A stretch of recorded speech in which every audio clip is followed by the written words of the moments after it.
2024년도 시험 제1회가 조만간 4월에 있는데요. 이에 맞춰서 여러분들 기출문제, 최신 기출문제를 바탕으로 해서 기출문제 유형 분석 들어가도록 하겠습니다. 여러분들에게 부탁드리고 싶은 것은요. 시험 보시기 전에 최신 기출문제 적어도 3회분 정도를 풀어보시고 시험에 임하시면 좀 더 좋은 결과 얻으실 거예요. 지금은 이제 시험이 한 달여밖에 안 남았기 때문에 오히려 시중 교재에 있는 모의고사를 푸시는 것보다 기출문제를 오히려 더 많이 풀어보시는 게 도움이 되실 거라고 생각됩니다. 그리고 시험 당일에는요, 가답안으로 답안지를 올려드릴 겁니다. 그때 본인의 점수 대충 파악하셔서 보면 합격 여부를 알 수 있으실 거고요. 그리고 시험 보시고 나서 일주일 이내에 시험 기출문제 해석도 올려드릴 거예요. 그러면 본격적으로 들어가 보도록 하겠습니다. 혹시나 본인의 실력이 아주 괜찮다라고 생각을 하신다 그러면 이 영상을 보시는 것보다 기존에 제가 시험 볼 때마다 올려드리는 영상들이 있어요. 그래서 여러분들이 그걸 찾아서 보시는 거가 훨씬 시간 절약을 하실 수 있을 것입니다. 요거는 시험 보기 전에 올려드리는 영상으로 좀 더 자세한 설명을 원하시는 분들을 위해서 올려드리는 거예요. 들어가겠습니다. 1번. 다음 대화에서 기억에 들어갈 말로 적절하지 않은 것은? 이라고 했습니다. 적절하지 않는다고 그랬죠. 내일이 동아리 첫 모임이라 자기소개를 해야 하는데 긴장해서 제대로 말을 못할까봐 불안해 라고 했습니다. 그러니까 기억에서 뭐라고 대답을 해줘야 될까요? 지금 이 친구가 불안하다고 그러잖아요. 그랬더니 1번 너무 떨릴 때는 심호흡을 해봐. 네, 이러면 좀 도움이 되겠죠. 2번 말할 내용을 반복해서 연습해봐. 역시 도움이 되겠죠. 그 다음에 4번 말할 때 참고할 수 있는 메모를 준비해봐. 네, 떨리면 아무래도 까먹기 쉽잖아요. 그럴 때 메모를 슬쩍슬쩍 보면 좀 도움이 되겠죠. 네, 맞습니다. 하지만 틀린 답은 3번이죠. 왜냐하면 이 여자친구는 동아리 첫 모임에 벌써 간다고 얘기를 했단 말이에요. 첫 모임이죠. 근데 이미 가입해서 첫 모임 가는 친구한테 무슨 동아리에 가입하는 방법을 찾아보라고 굳이 얘기할 필요가 있을까요? 그래서 여러분들이 중졸 검정고시를 비롯해서 물론 초졸도 당연하고 고졸도 당연한데요. 이 검정고시는 합격을 위한 시험이기 때문에 그 안에 힌트가 되게 많이 있습니다. 문제에도 힌트가 있을 수 있고요. 보기에도 힌트가 있을 수 있고요. 선지에도 있을 수가 있거든요. 그러니까 떨지 마시고 마음을 잘 가다듬고 하나하나 차근차근 읽어 나가시면 충분히 여러분들 합격 점수 얻으실 거예요. 자, 그 다음에 2번 들어가겠습니다.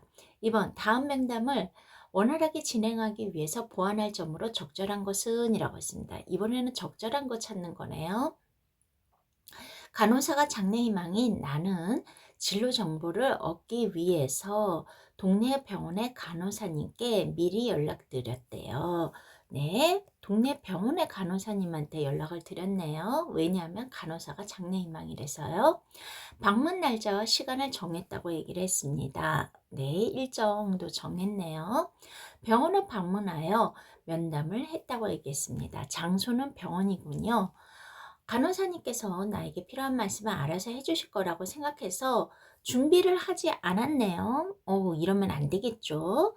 그 다음에 그런데 내 예상과는 달리 불안하죠. 지금 면담이 원활하게 진행되지 않았고 결국 간호사님의 나이, 사는 곳 등 엉뚱한 질문만 하고 말았대요. 자, 그러면 1번 면담 대상자를 미리 정한다 라고 얘기했습니다. 면담 대상자, 네, 벌써 정했죠.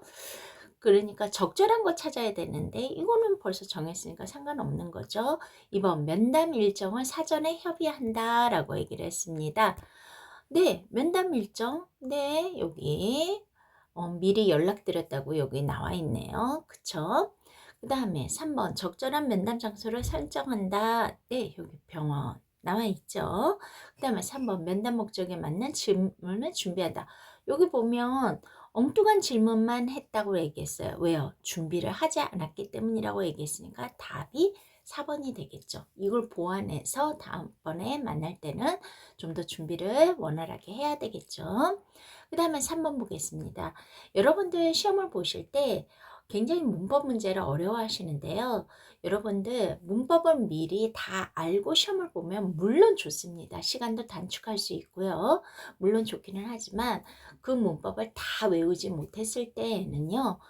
이런 네모 박스가 있으면 이 네모 박스 하라는 대로만 해도 충분히 맞출 수 있습니다. 다만 시간이 걸릴 뿐입니다.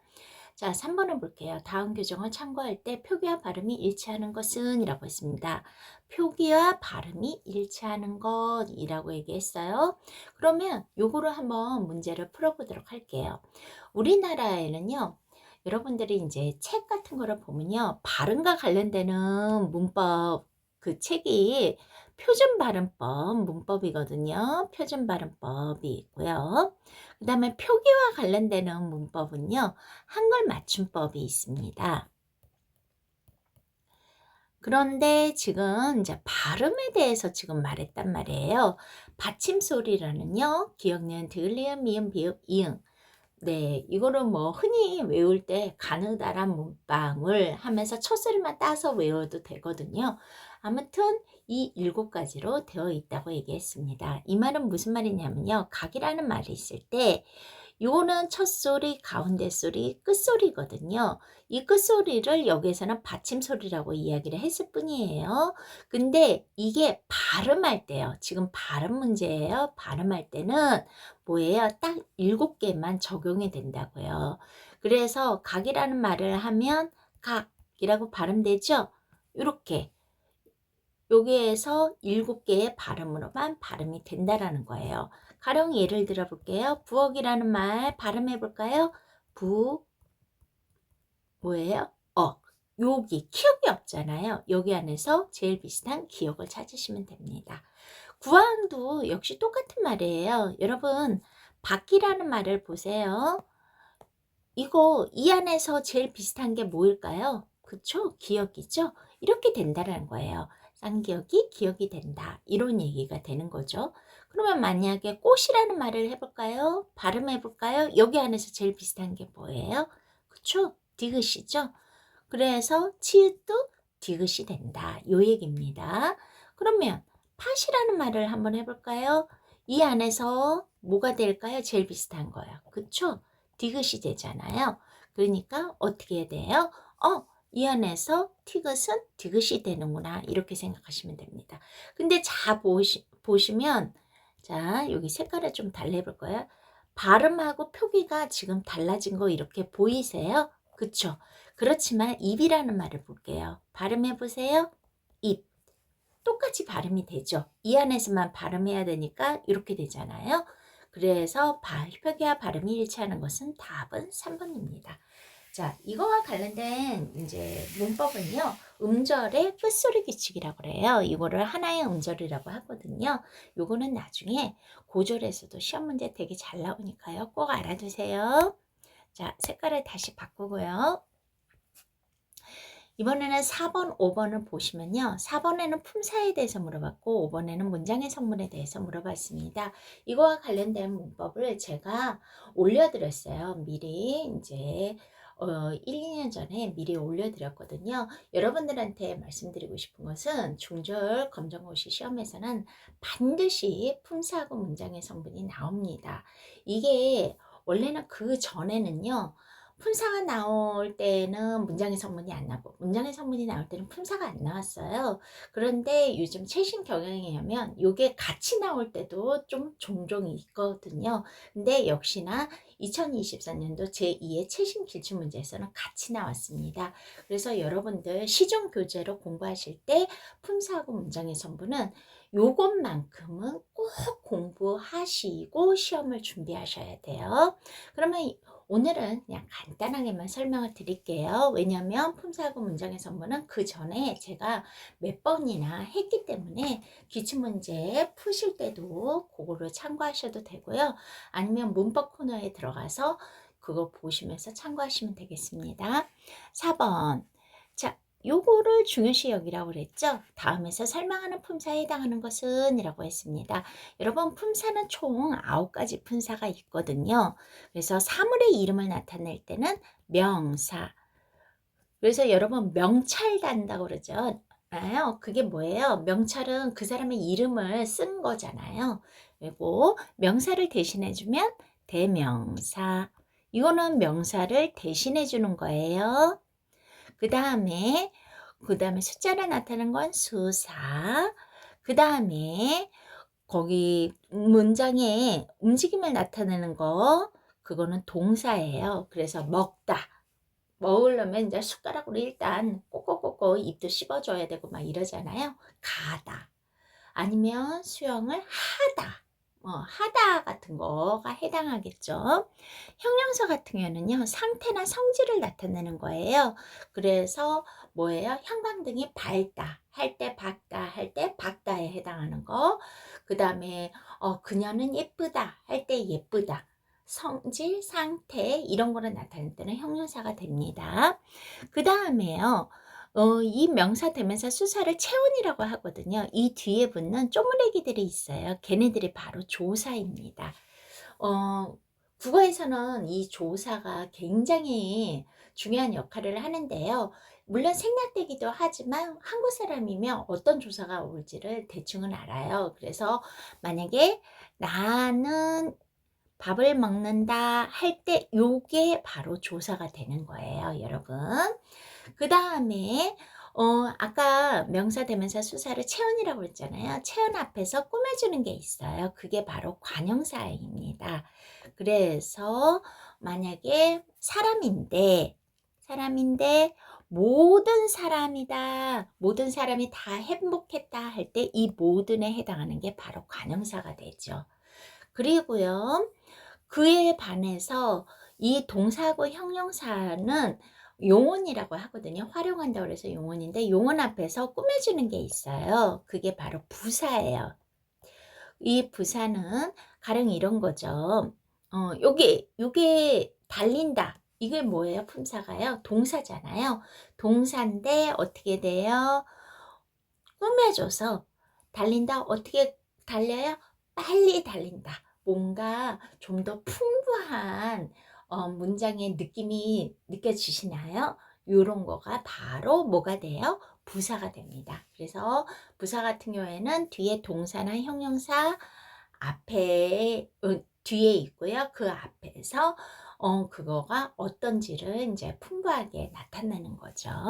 그 다음에 뭐 오예 이런 거 같은 감탄사가 있어요. 이렇게 해서 총 9개가 되거든요. 근데 4번에서 보세요.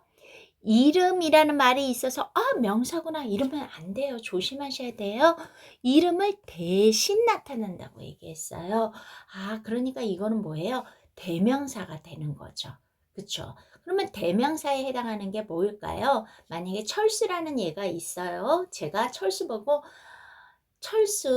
철수는 밥을 먹는다 해도 되지만 너는 밥을 먹는다 철수 보고 그렇게 제가 얘기할 수 있잖아요. 철수를 대신할 수 있는 말 바로 너.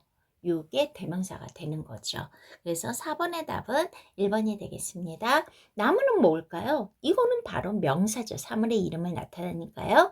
예쁘다는 아까 했죠? 상태나 성질을 나타내니까 형용사.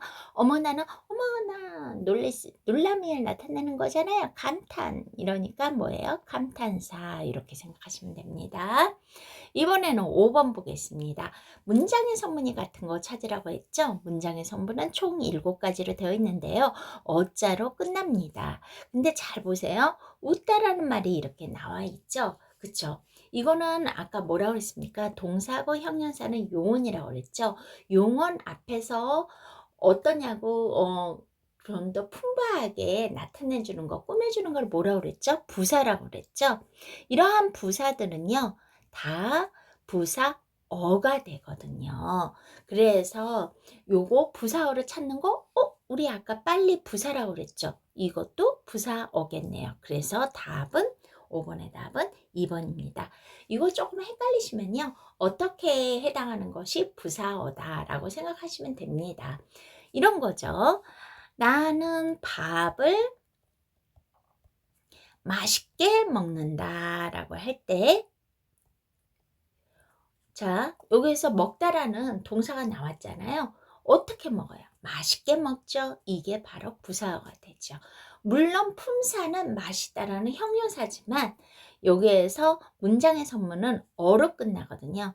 거기에 그러기 때문에 문장의 성문으로는 이거는 뭐예요? 부사어가 됩니다. 요게 이제 약간 차이가 있다라는 거, 여러분들 품사하고 문장의 성분은 꼭 구분해서 꼭 연습을 해 주셔야 됩니다.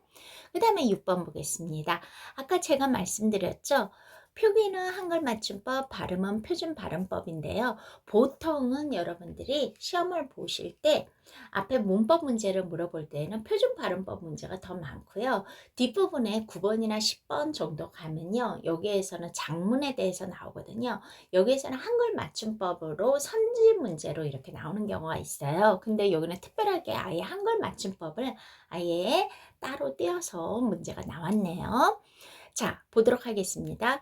미선이가 연습에 안 와서라고 했어요. 이거는 아니라고 하셔야 돼요. 안은 아니의 준말이거든요. 그런데 안은 뭐예요? 아니 하의 준말이에요. 그러면 한번 넣어볼게요. 미선이가 연습에 아니 와서, 이거는 오케이죠. 그렇지만 미선이가 연습에 아니 하 와서 이런 말은 없잖아요. 그래서 요거는 틀렸습니다. 그 다음에 2번 보겠습니다. 다쳤대 라고 했어요. 이거 얼추 맞는 것 같죠? 근데 여러분, 이거는 전화해보니 다쳤다고 하더라 이런 얘기잖아요. 그렇기 때문에 이 대라고 쓰면 안 되고요. 이렇게 대라고 쓰셔야 돼요. 그래서 2번도 틀렸습니다. 그 다음에 3번은 잘 돼서 말 맞는 것 같아요. 근데 요거는요. 잘 되어서의 준말이기 때문에 대서라고 쓰지 않고 대서라고 쓰셔야 돼요. 그래서 3번도 틀렸습니다. 4번 잘 나았으면 좋겠다. 어떤 분들은 이거 나았으면이라고 해야 되는 거 아니에요? 틀린 거 아니에요? 라고 하는데요. 이 나타나는요. 뭐예요? 아기를 낳다 또는 새끼를 낳다의 의미이기 때문에 여기에서는 여기는 병이 빨리 나았다면 좋겠다는 뜻이기 때문에 이거를 쓰시면 안 돼요. 그래서 답은 몇 번입니까? 4번입니다. 자, 간단하게 문법 문제 조금 맛보기만 해드렸고요. 다음번에 7번, 8번, 9번, 10번은 약간 남은 문법하고 그 다음에 작문은 연이어서 하도록 하겠습니다. 자, 궁금하신 것은 댓글로 남겨주시고요. 여러분들 시험 4월에 보기 전에 최신 기출문제로 쭉 한번 정리해 드리도록 하겠습니다. 수고하셨습니다.